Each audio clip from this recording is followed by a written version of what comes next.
Hi everyone, welcome back to my channel. I first want to say thank you so much for the support that I've gotten and all the positive feedback I've also gotten. I truly didn't think I would get so much, feedback and people just tuning in, but I really do appreciate it. So let's get into this next video. I would like to talk about, more on what it was like for me growing up as a Jehovah's Witness, all the way up until I left my parents' house. So, as I mentioned in my first video, my parents were very, very strict. I'm not sure if it was because my dad was an Army brat. His dad was in the Army. My grandfather was in the Army.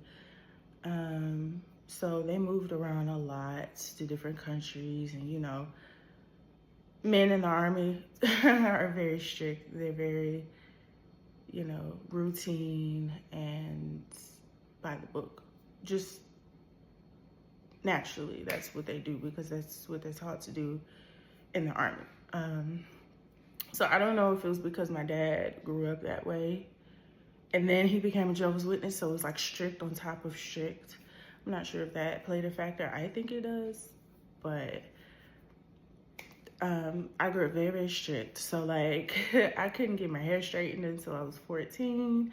I couldn't wear nail polish until I graduated from high school. I didn't have a cell phone until I graduated from high school. Little stuff like that. I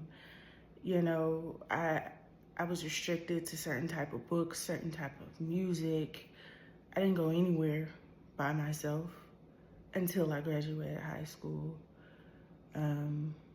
Like literally everything, I had to ask permission for everything. And 9 times out of 10, I didn't ask because I knew the answer was gonna be no. I just was in the house all the time. Like, all the time. There was no free time. There was no playtime, no none of that. Not at least with no friends or anything. I was playing by myself with my dolls and whatnot.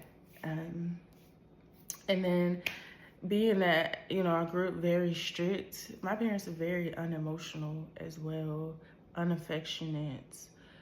I want to preface this by saying I'm not making this video to bash my parents. I'm just, I feel like it brings understanding to the things that go on in the witness organization in the households versus not only the organization, but what goes on in these households.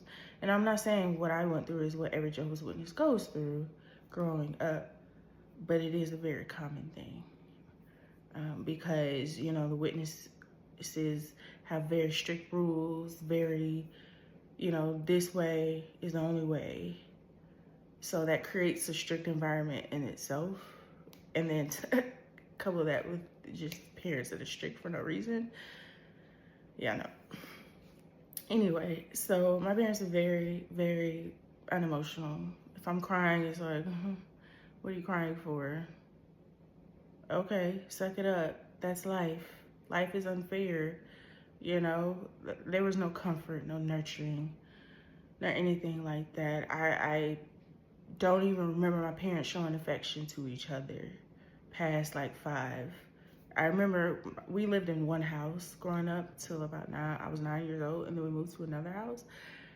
And the only memories I have of my parents being affectionate were in that first house that we lived in. So I never saw it past 9 years old at the latest, And it trickled down to me. I never got hugged. Never, if I'm feeling down, it was never any sense of comfort going on for me. I can't even tell you when they tell me they love me, even to this day. They're just very unaffectionate, unemotional people, for sure. And I recently just got asked, someone asked me this past weekend, they were like, how did your parents nurture you when you were sick? And I was just like, well, I struggle with that question because I'm like, they gave me medicine. What do you mean, how did they nurture me? And they were like, did they comfort you or anything like that? And I'm like, no. here's your medicine. You need to go to the doctor, let's go to the doctor. But outside of that, nothing whatsoever. So let's move away from that a bit. Growing up, I remember being in elementary school, you know, that's a big time for holiday parties, Valentine's Day parties, birthday parties. You know, parents are bringing in like cupcakes and little treats for the classroom to celebrate their kid's birthday. Guess where I was? Not there. My mom would call in advance of a holiday coming up, whether it be Christmas, Valentine's, St. Patrick's, it didn't matter what it was. She knew a holiday was coming up. She would call or email my teacher and be like, hey, when you guys are having holiday parties or whatever, can you please have Marla step out of the room? Because we're Jehovah's Witnesses and we do not celebrate, we do not participate in these things. So instead of being part of the classroom or anything like that, I would be in the library, the computer lab, a counselor's office, just sitting while everybody else is having fun. I remember there would be daytime like dances.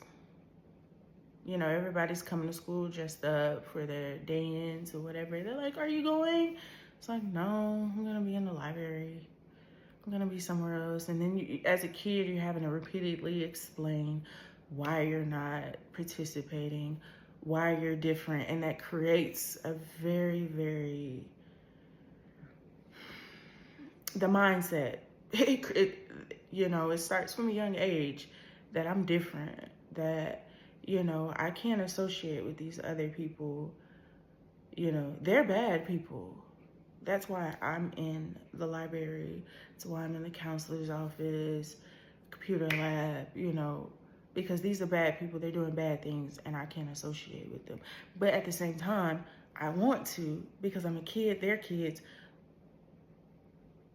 I don't see anything wrong with it personally, but I'm being told that they're doing bad things. So the indoctrination starts very, very early. Very early. And the library became my favorite place. Like, if I had to choose, just send me to the library. And I fell in love with books. Like, I really, really dive deep in books. Even to this day, I have a bookcase full of books because I just love to read. And it started then because I had nothing else to do. This was before, you know, cell phones and iPads and all that. So all I had was books. Maybe play some little Minesweeper on the computer or something, you know. But eventually that even became a problem. You know, me wanting to read so much. Say I got in trouble or something, and I got 5 books in my bedroom. Guess what? My dad's going in there and taking all 5 of them books. It didn't matter what it was. I could be reading by nature. I wasn't a nature reader, but the point is, he would just get rid of all my books as a punishment. And it was like, that was my only escape, you know. Then I started to develop, you know, making mixtapes. You know, back in the day, you get your little CD and you burn all your songs on there. I used to have a collection of mixtapes too. And same thing, if I got in trouble, I remember one day he got so angry at me, he threw away every single CD I had. I had no books, I had no music. What was I doing? Nothing. Oh, well, Kingdom Hall Field Service homework. That's what I was doing. No fun. You know? And I didn't even know my extended family. In the same way that Jehovah's Witnesses teach that, you know, people you go to school with, you work with, who are not Jehovah's Witnesses, are quote unquote worldly, they say the same thing about your family. So I didn't know my cousins, my aunts. I knew my grandparents because my dad would often go over to his parents' house to help them with little odd projects or something. And my mom's mom was a witness. But outside of that, I didn't know my family. We never hung out with them or anything. So it was just literally my parents, me and my sister. Didn't know anybody. And even to this day, I'm trying to get to know my family, but it is a struggle. It is a struggle because my whole life didn't hang out with them. So trying to integrate my life into theirs now, it's like, they're kind of like, well, I'm not saying that this is what they think, but it's a little difficult because it's like, well, you haven't been here this whole time. I'm an adult. I got kids, grandkids, and you got a kid, and it can be, it's difficult for sure, you know. And growing up, like I mentioned earlier, it was always field service, meetings, school, you know. And for those of you who don't know what field service is, that is when Jehovah's Witnesses go out and knock on people's homes. They call it door-to-door witnessing because you're going from one door to the next door. And you're trying to, you know, indoctrinate others, essentially. You're trying to recruit other people to be a Jehovah's Witness. They're not going to come to the door and say that that is what is happening, but that essentially is what is happening. And as a child, I just want to sleep on a Saturday. Why are you asking me to go knock on these people's doors? Like, and then one, don't understand all of it, but me being a kid, you're asking me to go tell a 50-year-old, oh, you know, this is God's truth. We have the one true religion, and one day the world is gonna end. And if you don't believe, you're gonna be part of that destruction. Like, what? Again, you're messing with the child's psyche. When you're telling a child to go to people's doors, knock on them, and give them this apocalyptic message, but you're painting it as this is what God wants me to do. God wants me to tell you the world's gonna end, and you're gonna go with it. You know, if you don't do this, or, you know, sometimes you would be trying to give an encouraging message about death and all of that. Side note, one thing I never really liked going door to door to tell people about was death and resurrection. Because in my head, if these people believe that their loved ones are in heaven watching over them, that they're in a better place, who am I to go and tell them, no, they're not. They're just in the ground dead. They know nothing. They're just there. They don't exist. Like, to me, they have a much more positive message. Why am I coming in but bursting their bubble? I don't want to do that. Let them have it. You know, it would be little stuff like that. It's just like, I'm a kid, and you want me to go tell this 50-year-old, nah, your mama, in fact, ain't watching you in heaven. She don't know what the fuck going on. Like, why would I do that? Make it make sense, you know? And then being at home, my dad was an elder. So again, he was strict and by the book about everything. So we would do a lot of family studies every week. You know, it would be a topic about something my dad may feel like we need more help on, more information on. It could be us going over the material for the meetings that week, that Sunday meeting, like the Watchtower or anything. And sometimes we would pick up the Young People Ask book and, okay, let's go through this article. How do you feel about it? You know, oh, it was so horrible because, again, my dad's an elder, so he's got all these reference books. Let's look in this book. Let's look in this book to reference this scripture and, you know, dive deep into it. If we're going over the Watchtower, we're reading every single scripture. Okay, make sure you have 2 comments picked out for this week, and then an additional just in case. You know, I need to see you writing your scriptures on the side of the Watchtower. Why are we doing this? I used to be sitting at that table like, oh my God, please kill me now. I don't want to do this shit. I don't. You know? And especially it would be during the week. I just went to school all day. I still got homework to do. I don't want to be here. And I know you just worked all day. Do you really want to do this? You know, I used to hate it. And then on top of family study, you know, it got to a point where they started to push the personal Bible study. So you're going to the meetings on Sunday, whatever, or Saturday. Some people used to go on Saturdays. You go on Sunday morning, Sunday afternoon. Then you got your midweek meeting.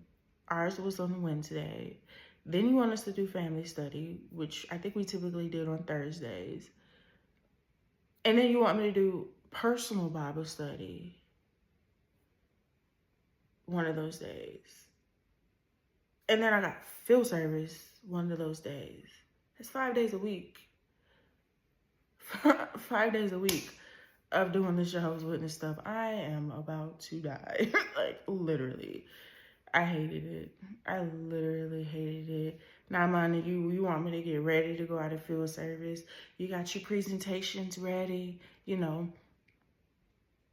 For whoever is not a Jehovah's Witness watching this, when you're going out of field, when you see these people going out of field service, they have pre-prepped their speech to you, you know, whether it had been at the midweek meeting when they practice as a whole, as a group, or watch the demonstration rather, or they want you to, you know, pre-plan your presentation when you go to these people's houses. At a certain point, I just started lying. I was like, yeah, I got my presentation ready, but I'm really in the car on the way to these neighborhoods trying to figure something out because, baby, I don't want to do this. I don't. You know? So it was a lot of indoctrination, a lot.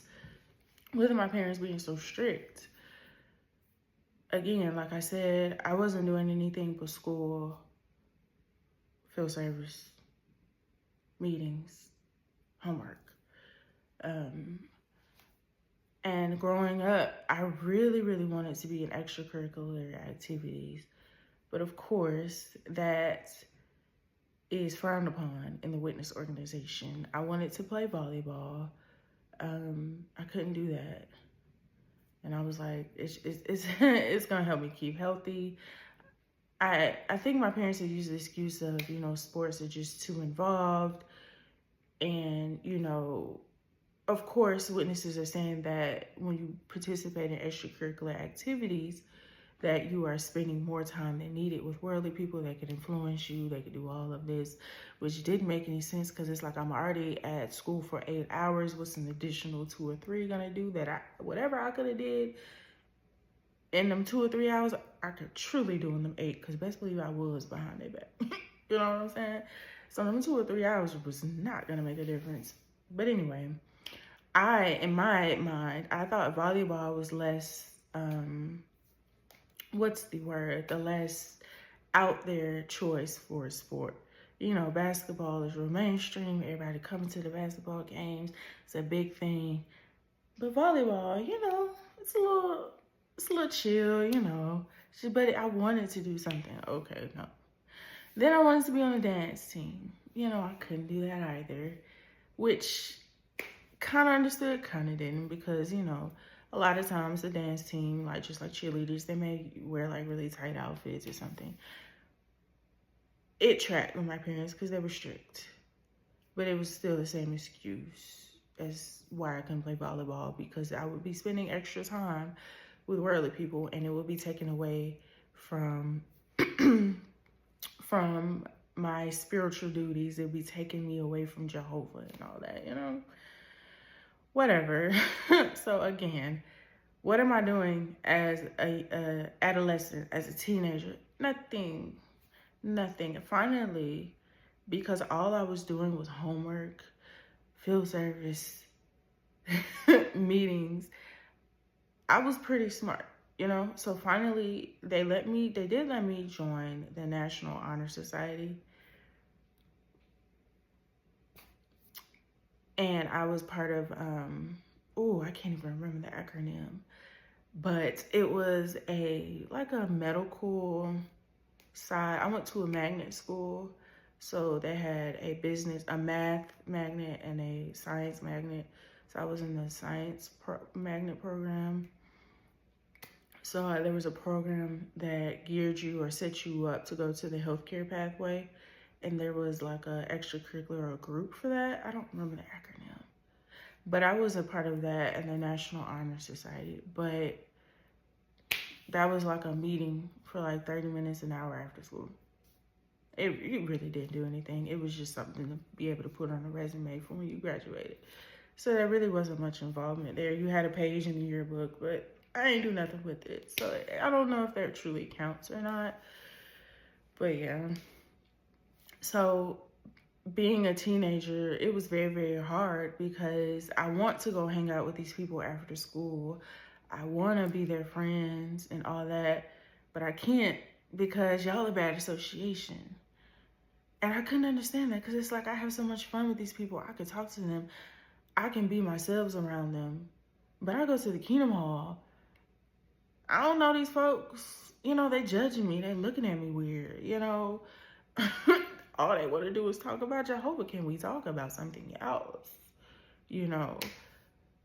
So it was very, very hard. And I remember being a teenager and I'm trying to get my foot out there to do something, please. So I'm like, can I go to the football games? Can I go to the basketball games? Sometimes there would be plays at my school. So I'm just like, can I go to the plays? And I think I went to one play and a few basketball games and a football game. But I didn't do many. And you know why? Because when I went to these games, my mother was with me the entire time. I was never allowed to go anywhere by myself. Like, never. So I'm sitting here I remember being at a play and we were sitting, it was like an auditorium, and my mom was on the end of the row. I was sitting right next to her, and all my friends were sitting behind me. But I remember being like, I can't even communicate with these people because my mama's sitting right here.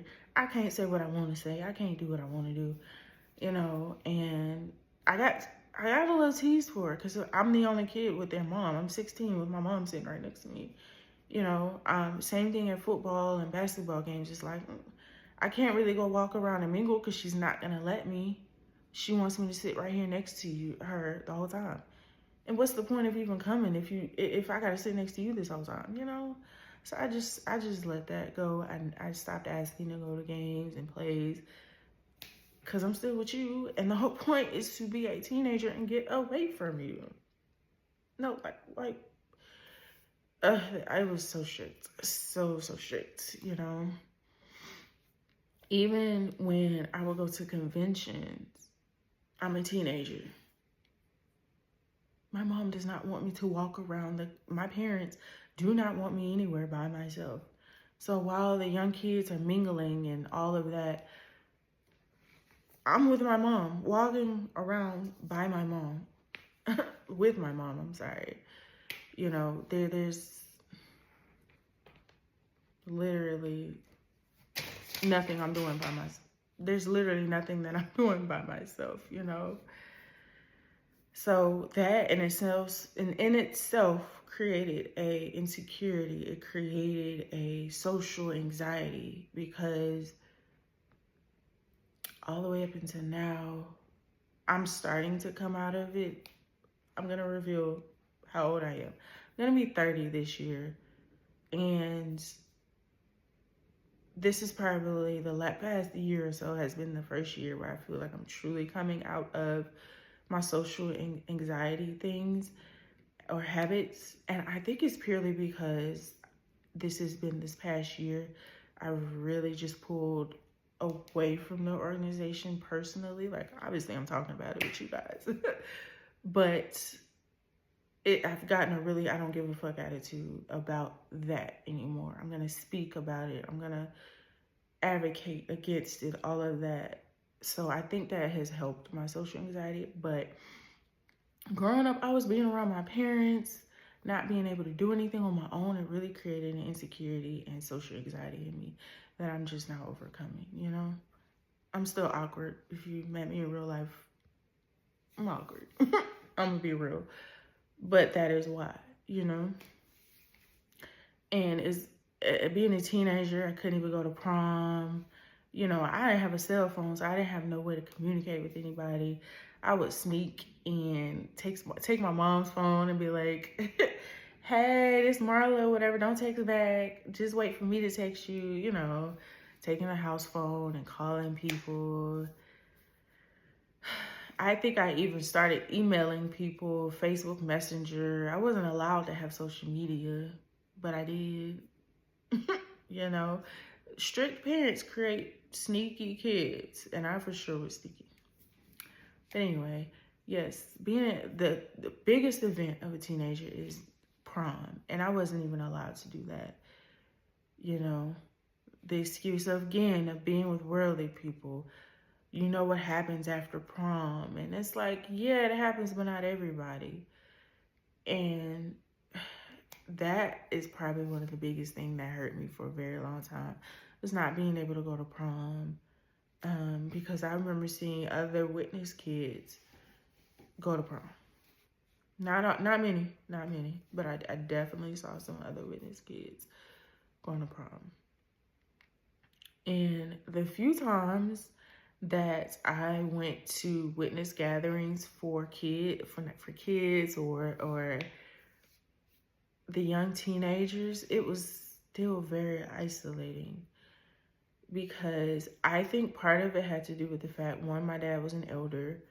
No one, I guess they felt like I would snitch on them, whatever they were doing. I don't know.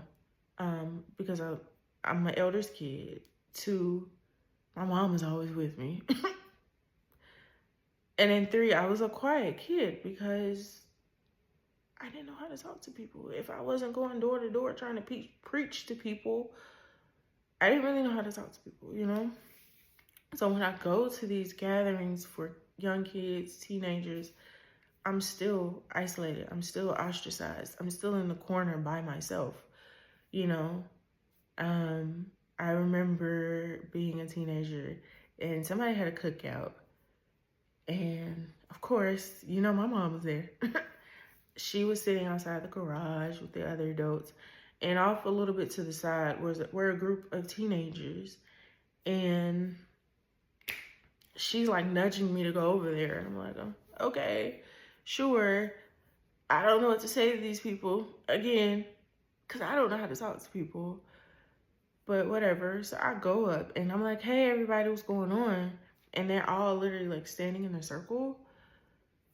And they kind of just look at me and they look away. And I'm like, did they not hear me? You know, what's going on? So I just stand there for a little bit and I'm like, okay. Hey guys, I get ignored. And at that point, I'm like, all right, I see what's going on here. But it would be things like that that happen consistently.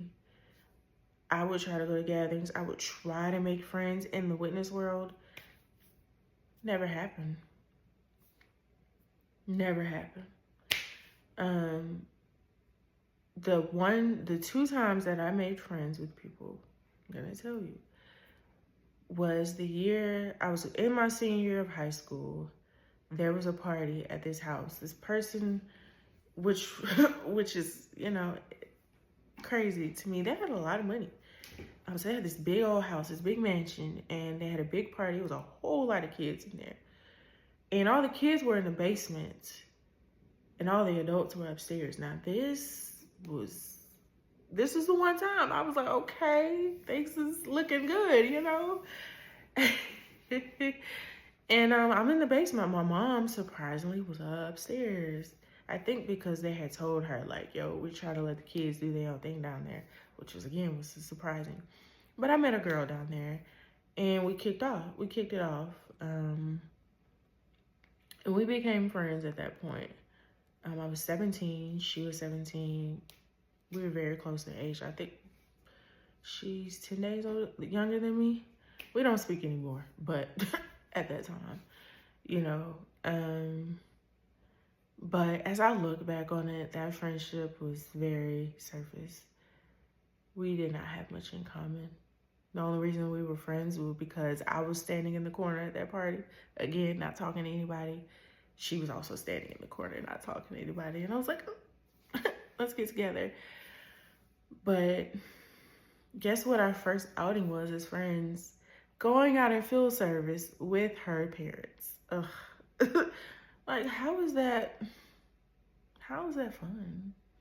Oh, our kids met. Let's have them go out in field service. I could not imagine doing that to my son. Like, I don't think y'all understand. Like, y'all do. But it was just horrible. Anyway, so I finished high school. And again, I am trying to be somewhat social.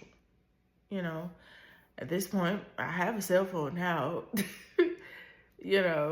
I get invited to main events for a lot of young kids. I think I had to just turned 18 because I didn't have my son yet.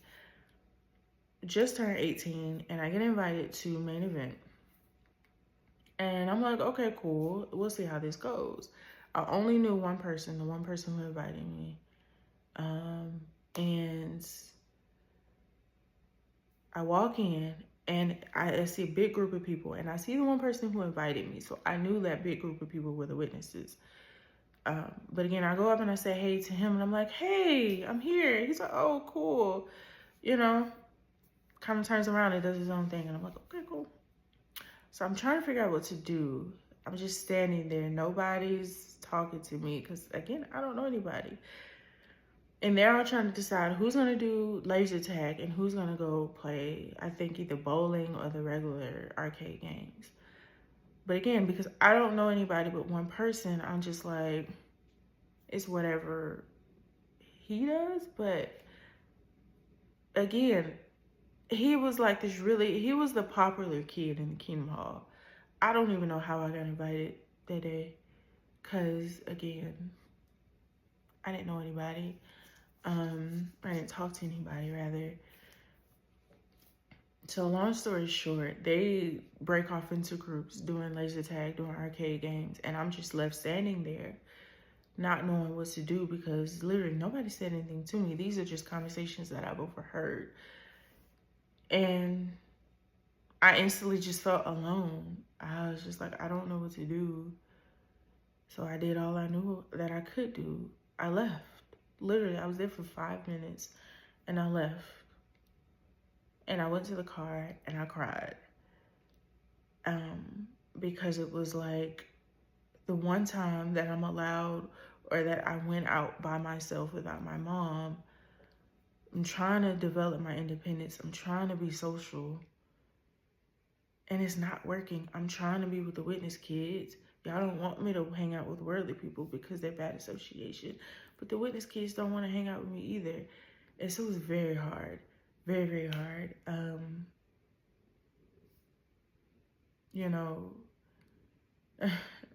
I really cried. And because of how I felt that day, that memory is deep into my brain. Very, very deep, because I felt like that's a very pivotal moment for me.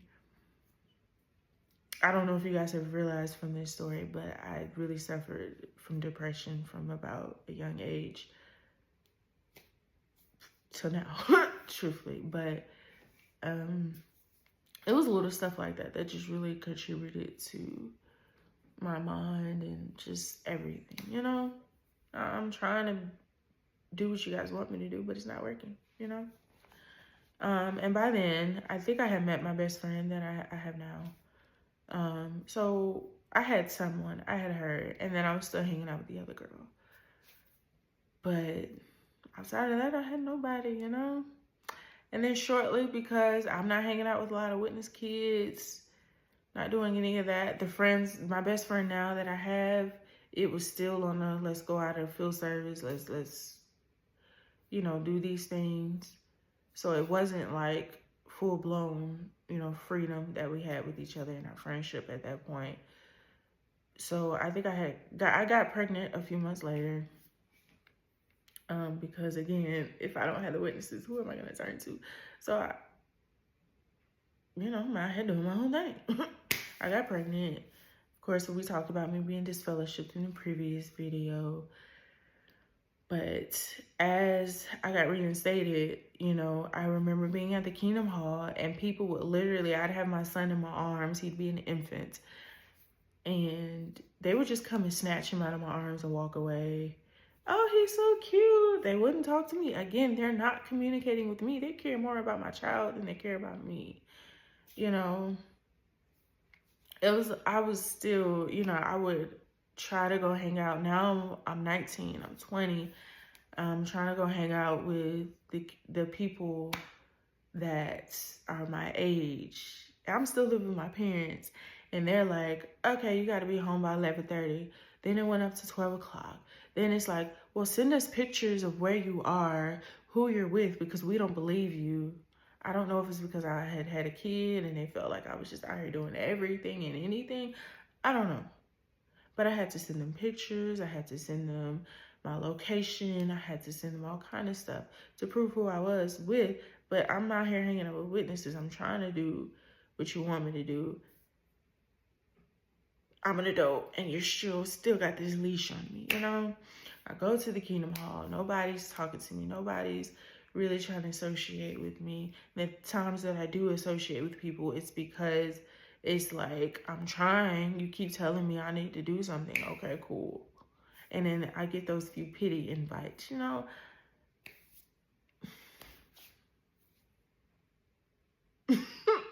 It was just not good. Just not good. If you talking about a girl was just depressed. But yes, that is what it was like for me growing up. Let me know if you want to hear more about that. More isolated events, I'll tell you. But I do want to say that in my next video, I want to talk about a more serious topic, and that will be my CSA case that I experienced as a child within the organization. And I wanted to give that heads up just so that you can decide to watch it or not watch it, depending on your tolerance level of those type of things. But I do want to speak about that because it is a very, very big problem in this organization, is CSA and the cover-up. I also will mention how I have worked through that, how I am working through that. But I'll see you guys then, and you guys let me know your thoughts and comments.